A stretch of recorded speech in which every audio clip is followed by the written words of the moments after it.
Jokowi usulkan Kepala Staf Angkatan Laut Yudo Margono calon Panglima TNI.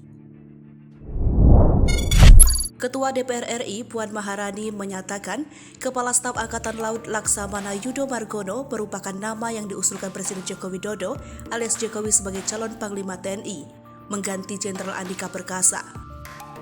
Masa jabatan Andika bakal usai pada 31 Desember 2022 mendatang.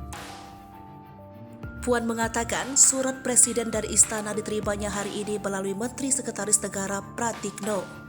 Selanjutnya, kata Puan, surat Presiden Jokowi ihwal pergantian Panglima TNI ini bakal ditindaklanjuti DPR dengan menugaskan Komisi Pertahanan dan menjalankan mekanisme pergantian Panglima TNI.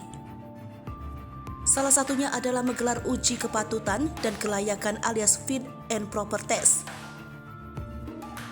Anggota Komisi Pertahanan DPR fraksi Partai Golkar, Dave Akbar Safikarno menyatakan fit and proper test alias uji kepatutan dan kelayakan calon Panglima TNI akan digelar paling lama pada Rabu pekan ini.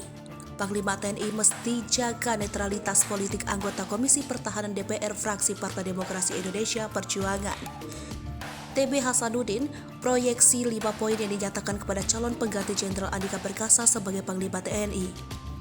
Menurut TB, komisinya bakal menanyakan sikap Panglima TNI jelang pemilu 2024. Dia mengatakan, Panglima mesti bisa mengarahkan prajuritnya agar tetap netral dan tidak berpolitik. Selain itu, TB menyebutkan komisinya bakal bertanya ihwal upaya Panglima TNI dalam menjaga dan meningkatkan disiplin prajurit. Pasalnya, kata dia, menurut data yang ada, disiplin prajurit belakangan ini sedikit menurun. Dia mengatakan Panglima TNI juga bakal ditanya mengenai upayanya untuk menyelesaikan rencana strategis minimum essential force ketiga.